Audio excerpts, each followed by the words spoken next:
Muy buenas tardes, muchas gracias por su presencia. Veo muchas caras conocidas de colegas o futuros colegas de biología, lo cual me parece perfectamente normal considerando que en realidad quien nos convoca el día de hoy es Charles Darwin. Y cuando uno habla de Darwin, uno automáticamente piensa en El origen de las especies, el libro extraordinario que aparece publicado hace exactamente 160 años. Hay un mito maravilloso que quisiera yo de inmediato desbancar, que es la idea de que el libro, el mismo día que se publica, ese mismo día agota la edición. Eso es cierto a medias, porque en realidad la edición fue comprada por completo por el dueño de una librería que tenía un colmillo comercial absolutamente extraordinario y que luego se revendió. Pero el libro era un libro muy esperado por varias razones.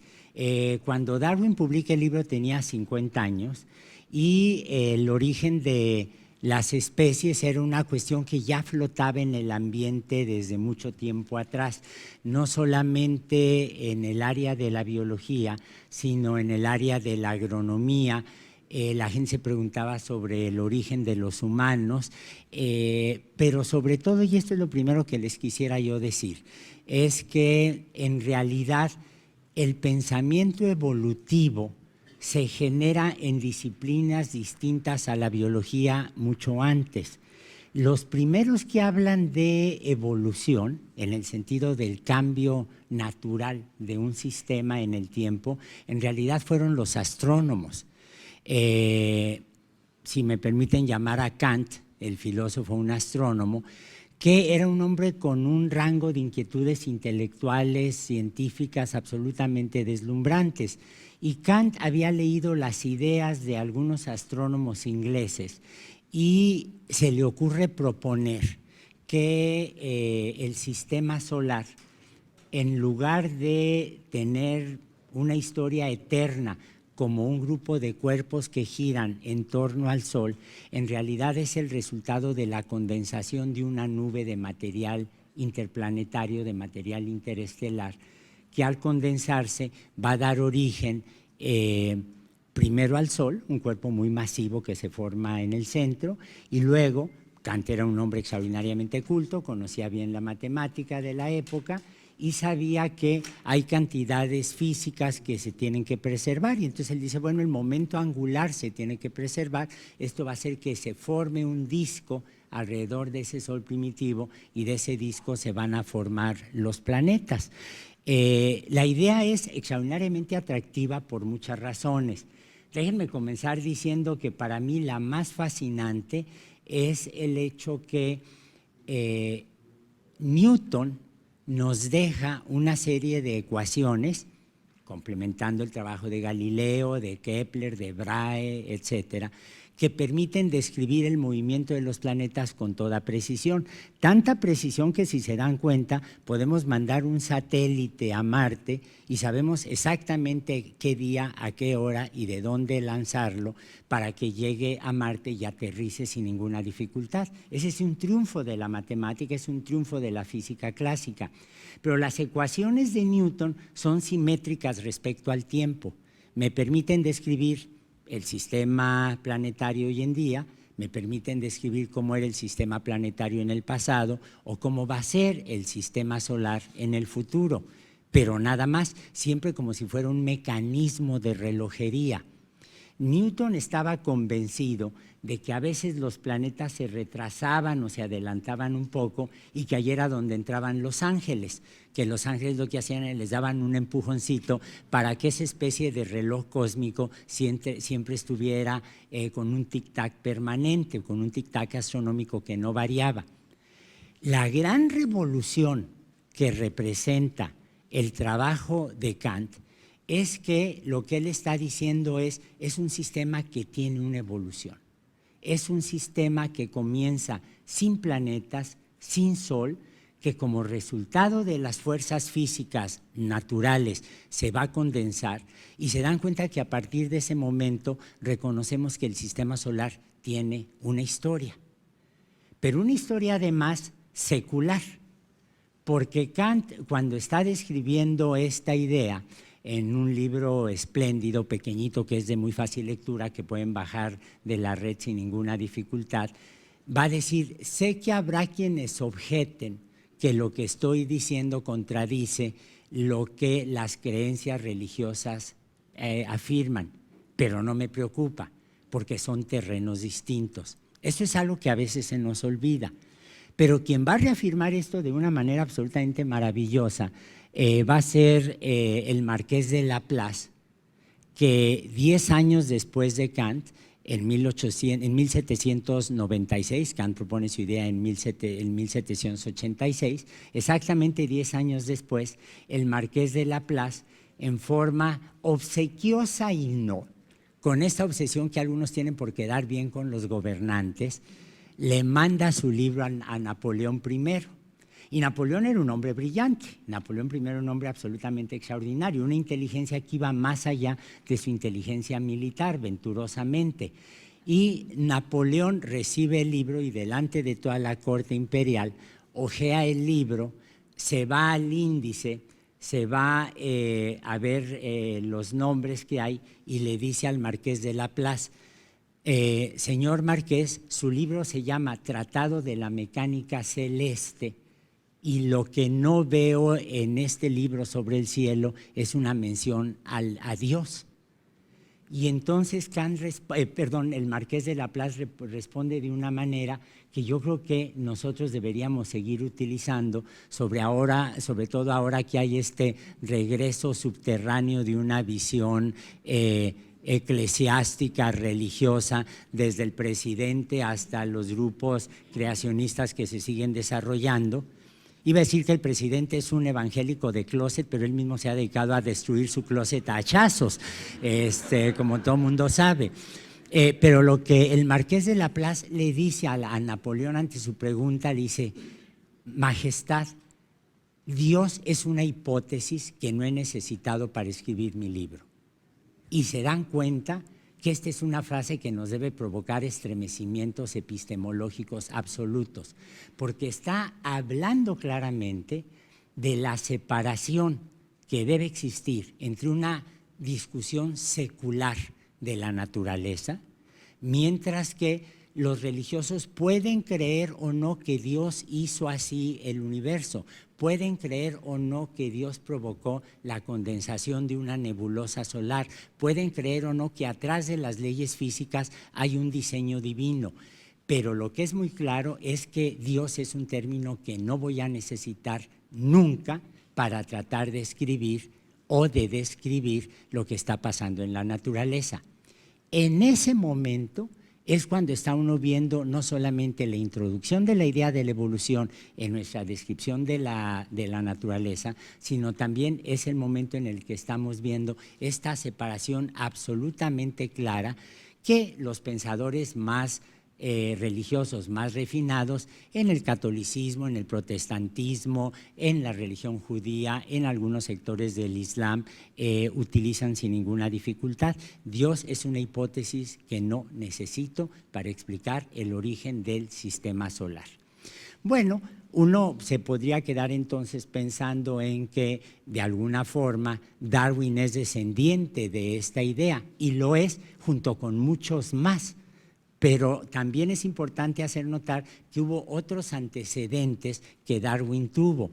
Por ejemplo, Malthus, que tiene una pésima fama entre mis amigos de izquierda, en realidad es una persona que, como todos ustedes saben, dice: las poblaciones humanas están creciendo exponencialmente, el desarrollo tecnológico está creciendo de manera lineal, y esto va a provocar que tarde o temprano haya un colapso que tendríamos que evitar con el control de la natalidad.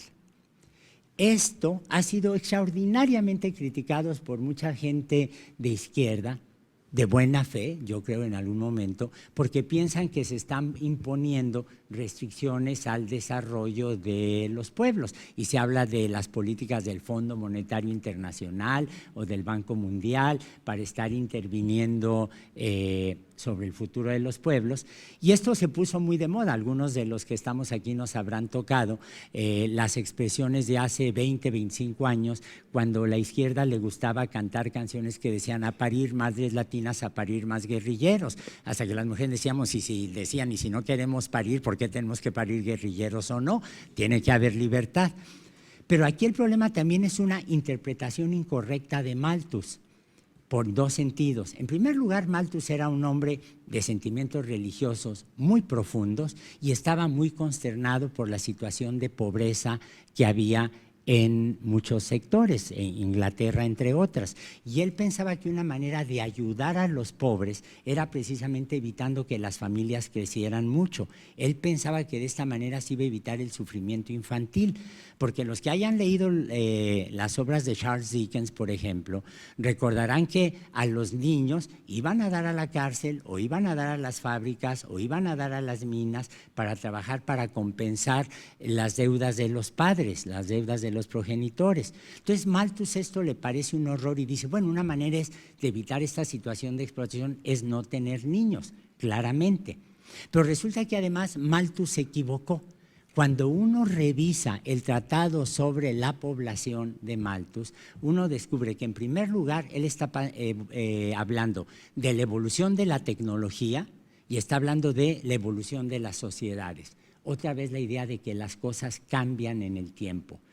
Pero además, lo que Malthus está diciendo es la población crece exponencialmente y se basa en las estadísticas de la sociedad estadounidense. ¿Qué estaba pasando en el siglo XIX? Que había movimientos intensísimos de emigración de Europa hacia los Estados Unidos y los números que usó Malthus para sus especulaciones demográficas estaban sesgados porque no hablaban del crecimiento por reproducción de la población estadounidense, sino de la llegada de inmigrantes. Entonces se equivocó. Pero de cualquier manera, atrás de la idea de un crecimiento exponencial de la población y del crecimiento lineal de la técnica, está claramente implícito el hecho de que el medio ambiente no va a poder tolerar poblaciones muy grandes. Bueno, esta idea de Malthus, a la que voy a volver un poquito más adelante, va a jugar un papel esencial en el desarrollo de las ideas de Charles Darwin. Pero también van a jugar un papel importante otro tipo de ideas que andaban circulando por allí. Lyell, que fue maestro de Darwin de geología, y le enseñó toda la geología que había que aprender en más o menos un mes y medio, porque esta era la capacidad de absorción del conocimiento nuevo que tenía Charles Darwin, se da cuenta que hay rasgos en la superficie terrestre que solo podemos entender como resultado de la evolución del planeta. Hay montañas que se erosionan, hay ríos que se secan, hay material que se deposita, el planeta también está evolucionando. O sea, se dan cuenta que de nueva cuenta tenemos esta idea del cambio, esta idea de la transformación. Hasta los físicos del siglo XIX empiezan a hablar de la idea de evolución. Todos ustedes han oído hablar de un término del que abusamos mucho sin comprender bien, la idea de termodinámica.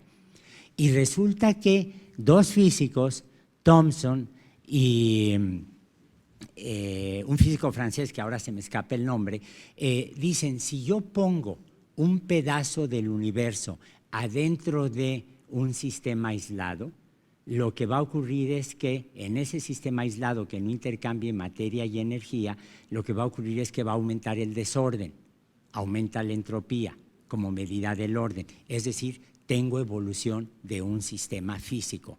Renan va a estar hablando de la evolución de las lenguas. Marx y Engels, a quienes mis amigos de izquierda no solo adoran, sino tienen beatificados, van a estar hablando de la evolución de los modos de producción con la subsecuente evolución de las sociedades. Es decir, la idea de la evolución está permeando todo el pensamiento del siglo XIX, excepto la química. Por razones que los historiadores no alcanzan a entender, los químicos no se preocuparon en ese momento tanto por hablar de la evolución de los sistemas químicos. Hicieron algo deslumbrante, que es la tabla periódica, cuyo aniversario estamos celebrando, 150 años le estamos celebrando este año. Pero se dan ustedes cuenta que en los químicos hay un ordenamiento extraordinario, maravilloso, con una simetría extraordinaria de los elementos químicos, dependiendo de su número atómico y luego de sus propiedades en cada columna, pero no se habla de la evolución de la química. En todas las demás disciplinas se habla de la evolución. De manera que hay que ver a Darwin no solo como el hijo intelectual de Lamarck. Darwin nace en 1809, que es el año en el que Lamarck publica la Philosophie zoologique, en donde por primera vez desarrolla la idea de una evolución de los seres vivos. El libro de Lamarck se convierte en una especie de acta de nacimiento o de bautismo, si lo quieren ver así, para el propio Darwin, sino que Darwin es en realidad, o representa en realidad, la culminación del pensamiento evolutivo en el siglo XIX. ¿Por qué es tan central la idea del pensamiento evolutivo? Porque nos damos cuenta que todo en el universo está cambiando. El universo se está expandiendo, las galaxias se están envejeciendo, sistemas planetarios se pueden crear, las especies no son permanentes, las lenguas evolucionan, las sociedades cambian, los modos de producción se están modificando. Vivimos y somos el resultado de la evolución de un universo que está en constante cambio. La obra de Darwin, El origen de las especies, es tan refinado porque representa claramente la suma de todos estos conocimientos bajo la interpretación de la biología. Ahora, ¿cómo es que Darwin llega a estas ideas?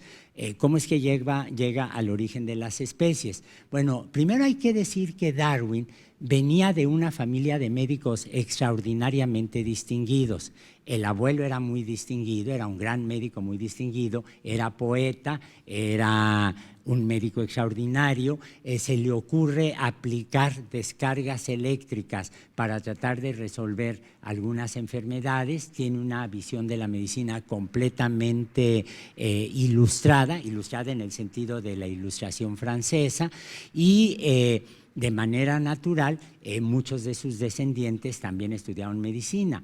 Uno de sus hijos, que era Robert Darwin, el padre de Charles Darwin, es un médico muy distinguido. Un hermano de Robert Darwin también es un médico. Darwin mismo tenía un hermano, Erasmus Darwin, que era médico, de manera que Charles Darwin estaba casi predestinado a ser médico. Lo mandaron a la Universidad de Edimburgo, que era la universidad más avanzada que había en el Reino Unido en ese momento. En las universidades inglesas, y eso es algo que a veces nos olvida, había que estar ordenado como presbítero protestante para dar clase. Incidentalmente, en México, en el virreinato, desde que se funda la UNAM, no hay que ser cura para dar clase. De manera que se dan cuenta las diferencias con respecto a esos prejuicios que a veces se tienen en el mundo anglosajón con respecto a México, Latinoamérica, como zonas dominadas por los católicos y la opresión de la iglesia, etcétera. Eso no era cierto en el caso de la Universidad Pontificia. En el caso de las universidades inglesas sí, excepto la Universidad de Edimburgo. Va a dar allí Charles Darwin, y resulta que en esa universidad estaba uno de los mejores museos de historia natural que existía en todo el Reino Unido, y que había sido fundado por un médico Grant, el apellido es Grant, que no solamente había leído a Erasmo Darwin, el abuelo de Charles Darwin, que también propone una teoría de cambio biológico, sino que también había leído y traducido a Lamarck, y ese se convierte en uno de los grandes profesores de Charles Darwin. De nada le sirvió a Darwin el atractivo de estar en un lugar donde la historia natural era parte de la enseñanza de la medicina, porque Darwin descubre muy rápidamente, en primer lugar, que no puede tolerar la idea del dolor cuando un paciente es sometido al quirófano. No había anestesia. Y a Darwin, él lo cuenta, era muy meticuloso, cuenta en sus libros, en sus diarios, cómo le toca ver una cirugía que le hacen a un pequeñito, una niña de 9 años, sin cirugía. La niña, el paciente empieza a aullar y Darwin sale corriendo porque no tolera eso. En segundo lugar, a Darwin le pasaba lo que a muchos de nosotros, el olor y la vista de la sangre le provocaba náuseas y vómitos. Entonces, un médico que vomite sobre los pacientes en el momento de una cirugía es poco conveniente. Y en tercer lugar, como el mismo Darwin dice, lo que no tolera es tener que levantarse tan temprano en el frío escocés para tomar un desayuno de ese estómago raro, relleno de oveja que les gusta a los escoceses como desayuno. Entonces él dice, no puedo con estos estudios de medicina. Darwin, además, Charles Darwin, se había tardado mucho tiempo en aprender a hablar y aprender a leer y escribir. Y cuando uno lee las cartas del padre, yo creo que más de uno de aquí se va a sentir identificado. Las cartas son fascinantes porque dicen, a ver, te tardaste en aprender a leer y escribir, te tardaste a hablar, eres un pésimo estudiante en la universidad, vas a ser la vergüenza de la familia, ¿qué vamos a hacer contigo? Las cartas están llenas de reclamos de ese tipo. Y entonces el padre dice, bueno, ya que no vas a poder ser un buen médico, va a ser la deshonra de la familia, pues cuando menos que seas un predicador. Y lo mandan a la Universidad de Cambridge a que estudie allí para predicador protestante. Tampoco crean que Darwin hizo un papel muy decoroso allí, pero muy rápidamente se dieron cuenta que Darwin tenía una obsesión por estudiar la naturaleza. Le gustaba salir al campo, se llenaba los bolsillos de piedritas, de plantas, de animales, y hay la historia famosa, la anécdota conocida de que Darwin en un momento dado encuentra un escarabajo que se quiere llevar, pero ya tenía otro en las manos y él se lo echó en la boca para poder llevarse otro escarabajo más a su colección. Era un naturalista absoluto, era un naturalista pleno. Termina la carrera eclesiástica, pero otra vez es el mismo problema. ¿Y ahora qué va a hacer? Bueno, su esperanza, los que hayan leído, por ejemplo, a Jane Austen, Pride and Prejudice, ¿no? Se ve traducido como Orgullo y Prejuicio, una cosa así. Se dan cuenta que un destino era tener una parroquia en las tierras de algún noble y administrar eso, hacer una carrera allí. Pero tampoco estaba tan convencido Darwin que eso era lo que le convenía. Entonces, ¿qué es lo que hace? Empieza a dudar, habla con un tío, el papá de su prima, Emma Wedgwood, que luego se convertirá en su esposa, y el tío le dice, a ver, yo conozco un señor que es el capitán Fitzroy, que está a cargo de una expedición que le va a dar la vuelta al mundo y a lo mejor te pueden contratar como naturalista.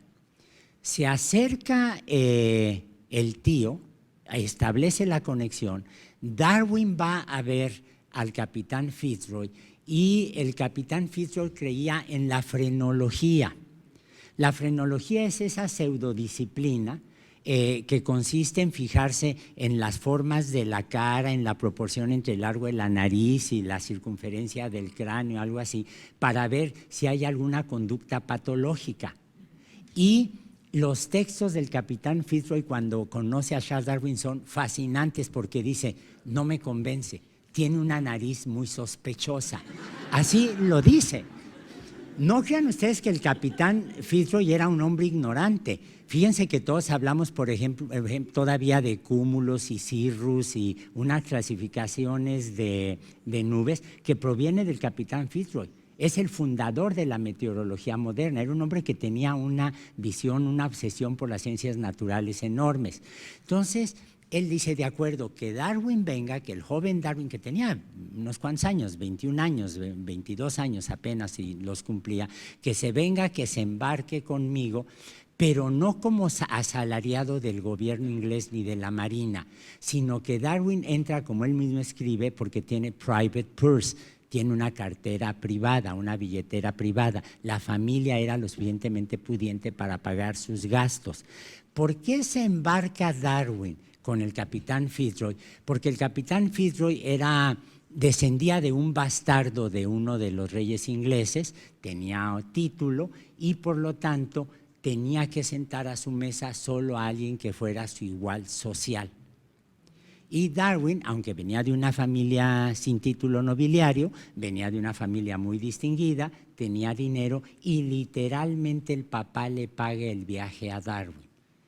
Darwin llega al puerto de Plymouth para embarcarse y cuando uno lee el diario es fascinante porque va y escribe rápidamente: el cuarto que me dan, el camarote que me dan es muy pequeño, es absolutamente maloliente, tiene unas cuerdas con las que me tropiezo todo el tiempo, la luz no es suficiente, camino un poco y me pego en la cabeza, me estoy mareando, tengo palpitaciones, pero el barco todavía no soltaba amarras. O sea, Darwin era un hipocondríaco absolutamente maravilloso. Él mismo dice en su autobiografía que prefiere no contar las sudoraciones y palpitaciones que le da el estar en el barco, porque lo van a mandar al médico y el médico va a decir no es adecuado para viajar. Entonces se cayó, igual que cuando cualquier joven, cualquier muchachita está convencida de que se va a morir esa noche y al día siguiente despierta como si nada. El otro se cayó, no dijo nada y finalmente el barco zarpa.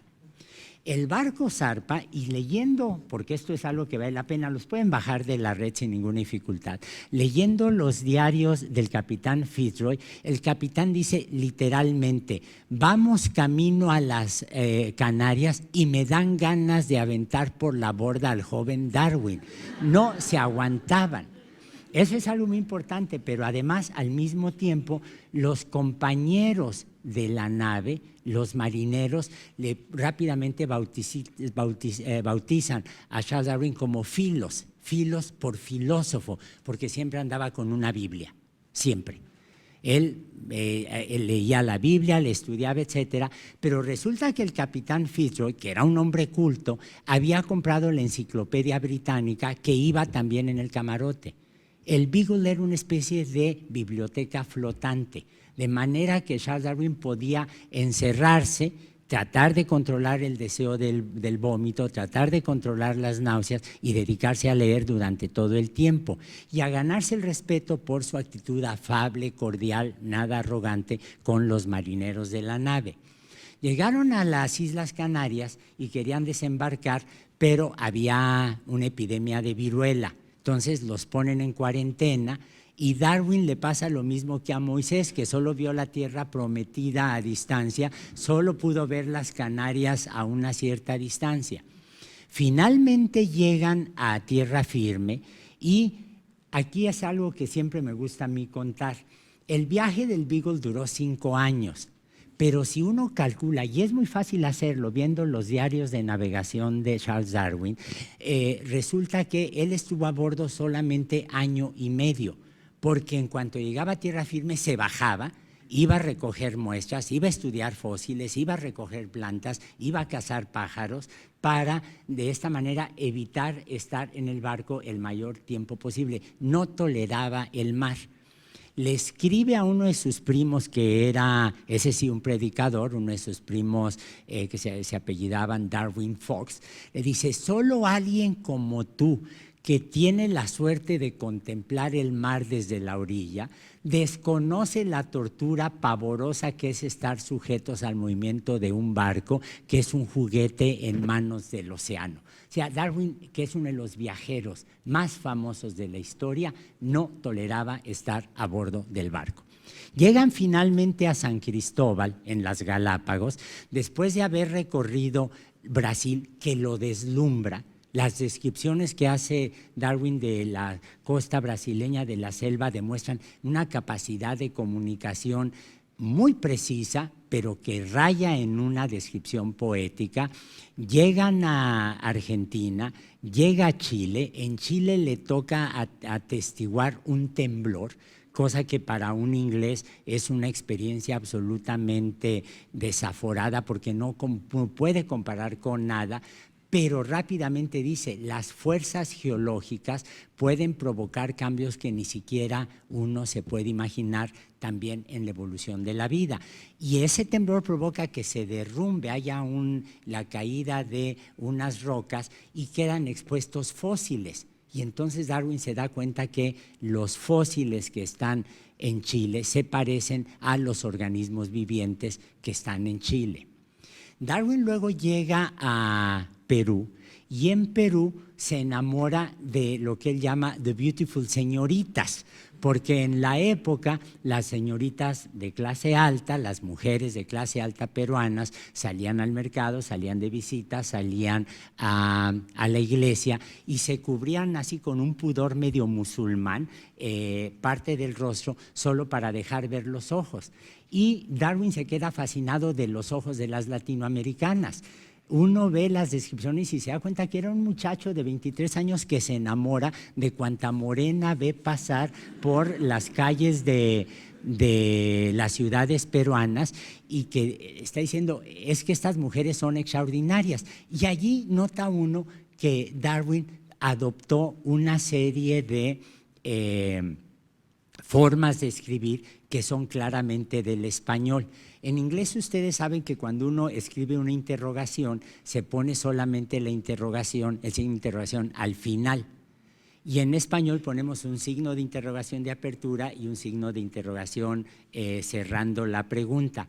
Darwin se acostumbra a poner todas sus preguntas con un signo de interrogación que abre y que cierra, siempre, como si estuviera hablando en español. No es fácil saber, de hecho no se conoce, qué tanto español manejaba Darwin, pero seguramente se volvió muchísimo más experto en comunicarse con los latinoamericanos de lo que uno se imagina. Las descripciones que él hace de su vida con los gauchos, que le fascinan, le parece un mundo absolutamente extraordinario. La relación de los gauchos con los caballos lo deja atónito, la manera en que juegan con las boleadoras le parece una demostración de una habilidad extraordinaria y le toca conocer al general Rosas. El general Rosas, que era el gobernante de Argentina, era el equivalente sudamericano de Santana. Entonces se dan cuenta que este problema del caudillismo lo arrastramos desde hace mucho tiempo en Latinoamérica y el general Rosas les da permiso de permanecer un mayor tiempo allí y empezar a interaccionar con algunos de los naturalistas de Argentina. Eventualmente Darwin llega a las Galápagos. Ellos tenían la intención de ser posible, visitar México. No fue así porque en ese momento había un diferendo con el gobierno de la Gran Bretaña, entre el gobierno de la Gran Bretaña y el gobierno de Santa Anna. Y entonces tenían el temor de que llegara el barco a Veracruz o a Acapulco y que no los dejaran desembarcar por ser ingleses.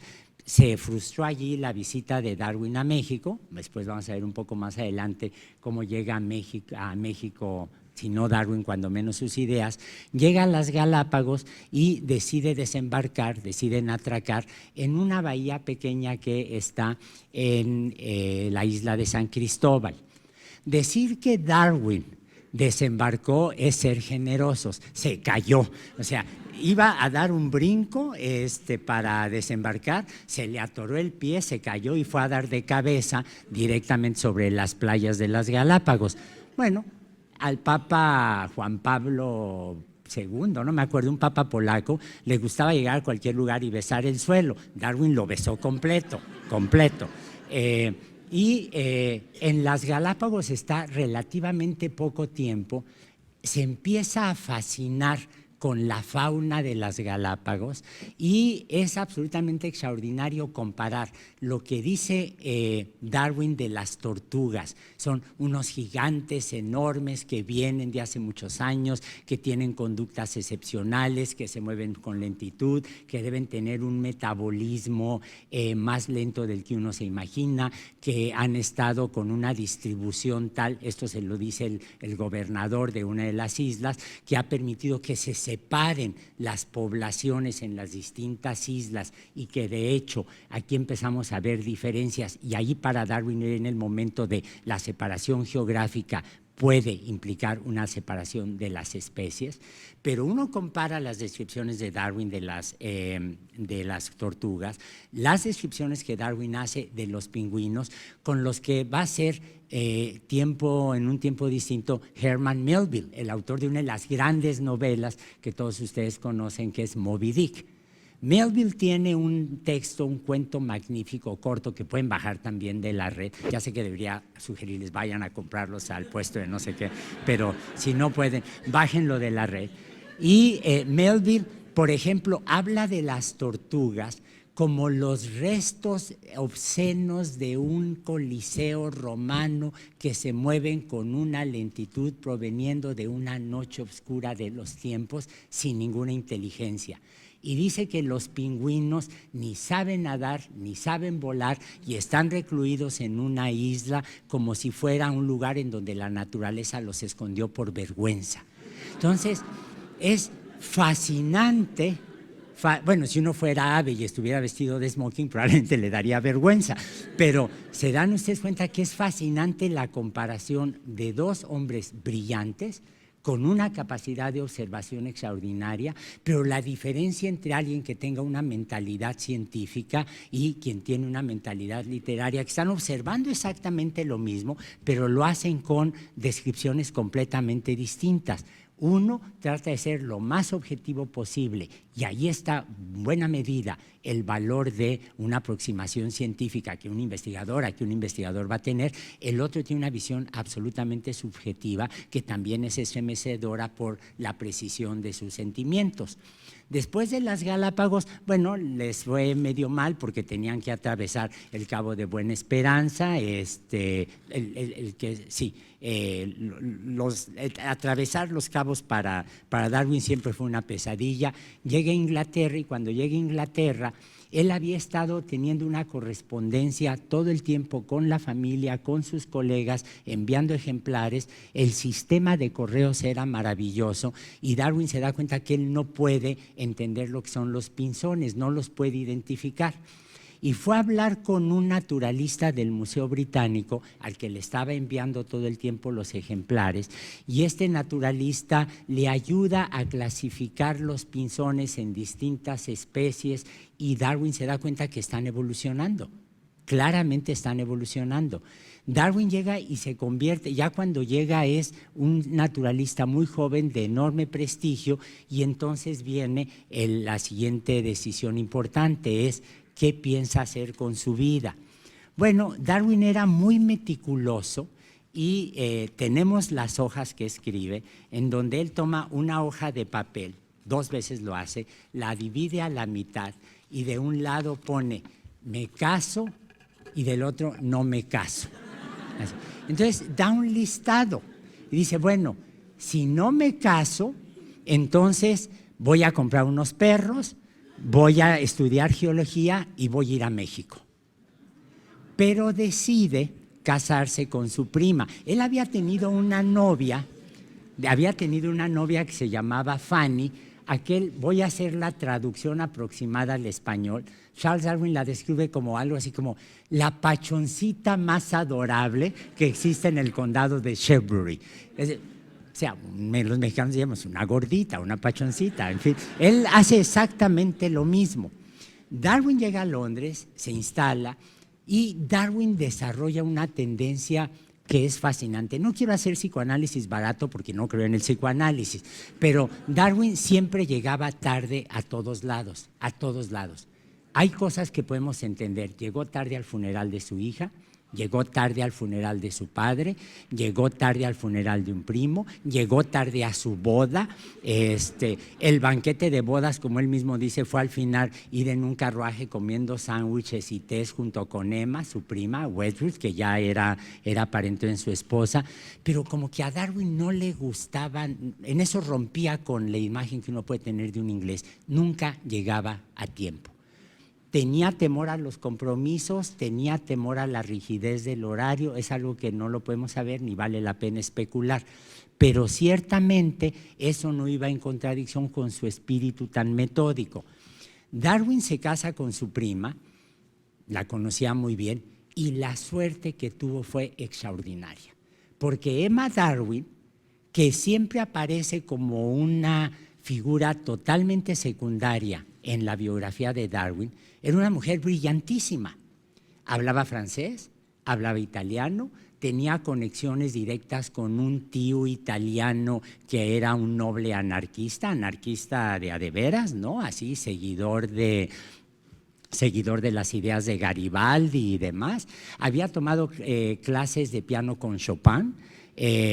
Era una mujer de una enorme sensibilidad, le fascinaban las novelas y sabemos que formaron, eso sí lo sabemos muy bien, formaron una pareja extraordinariamente feliz. Darwin nunca tuvo ningún problema práctico que atender porque todo eso lo solucionaba su mujer, pero lo solucionaba no porque ella aceptara la idea de un papel secundario en el matrimonio, la sumisión de estar viendo qué se cocinaba o cómo se cambiaban las colchas de las camas, sino porque ella entendía que quería crear un ambiente adecuado para que Darwin pudiera trabajar.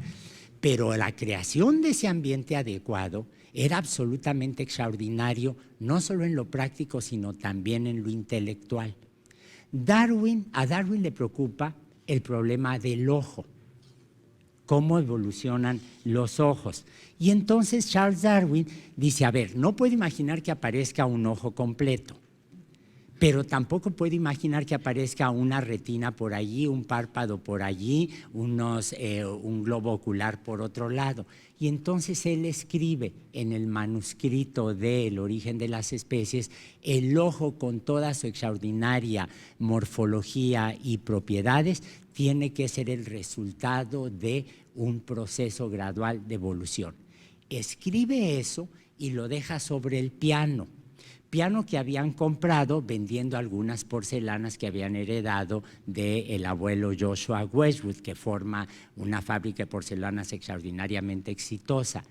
Y Emma Darwin, y probablemente este es el único documento que tenemos de muchos equivalentes, lee a la mañana siguiente lo que ha escrito Darwin y le escribe en inglés a big assumption y firma E.D. Emma Darwin, que sería equivalente en México a que él hubiera escrito sus ideas sobre la evolución del ojo y ella le hubiera dicho el The Big Assumption, como lo escribe, como le hubiera dicho, ay sí, chucha y tus calzonzotes, que es completamente equivalente.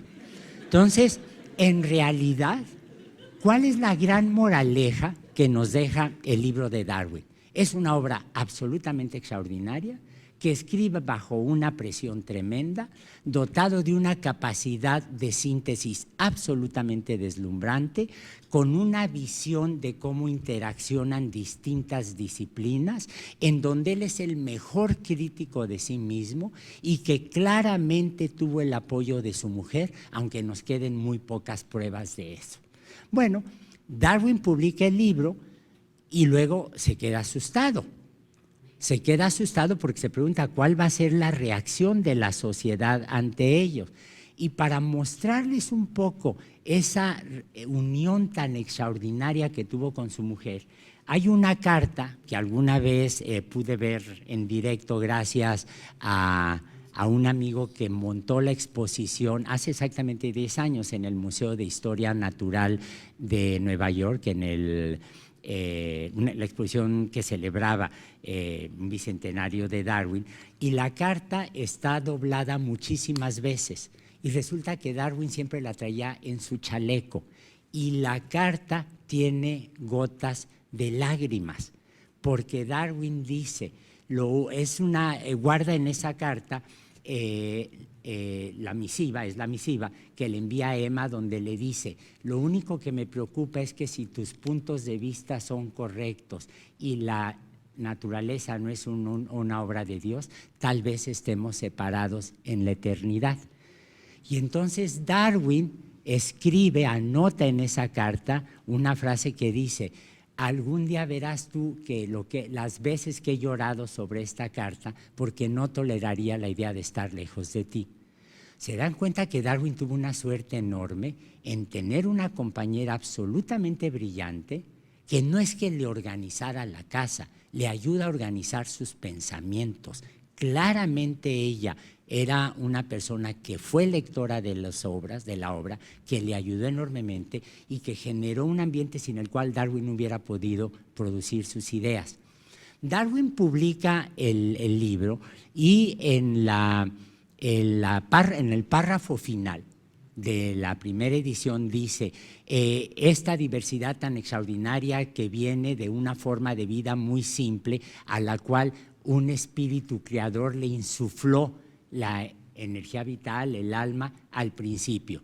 Pero después escribe otra carta, donde le escribe una carta a un amigo donde le dice: siempre me he arrepentido de haber puesto lo de un espíritu divino, porque en realidad estaba cediendo yo a las presiones del público, cuando nunca he creído en que haya una fuerza sobrenatural atrás de la evolución. ¿Cuál es la idea de qué es la moraleja que podemos decir de la biografía de Darwin? Uno, las ventajas de ser un hombre absolutamente extraordinario, tener una mente absolutamente deslumbrante, con una compañera que era igual de brillante que él, en un momento en que las sociedades están cambiando, el no tener que mandar informes de sus trabajos no tener que calificar tareas, el no tener que dar informes al SNI para que le den las compensaciones salariales, el tener una familia extraordinariamente generosa sin la cual él no hubiera podido hacer nada, y el haber creado una red de amigos y colegas que guardaron todas las cartas y los intercambios y haber, con una voracidad intelectual absoluta, haber finalmente modificado no solo la biología evolutiva, no solo las ciencias de la vida, sino la visión que tenemos del mundo desde entonces hasta la fecha. Muchísimas gracias.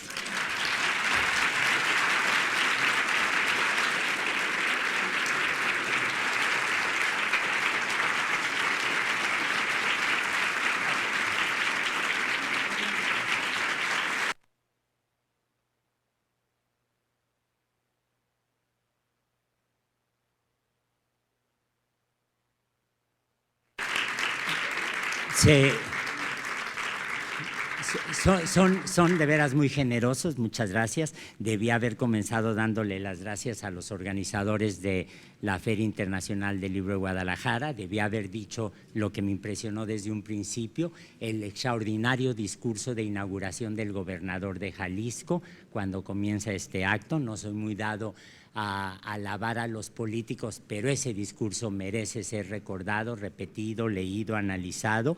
Decir también que me dio muchísimo gusto, hice un recorrido solito hoy en la mañana y vi que hay 7 stands en donde están vendiendo el origen de las especies, lo que me da gusto, pero sobre todo creo que la lección para los jóvenes es: si sus papás le dicen eres un bueno para nada, si la mamá le dice levántate ya, etcétera, pueden recordarle la biografía de Charles Darwin. Muchas gracias.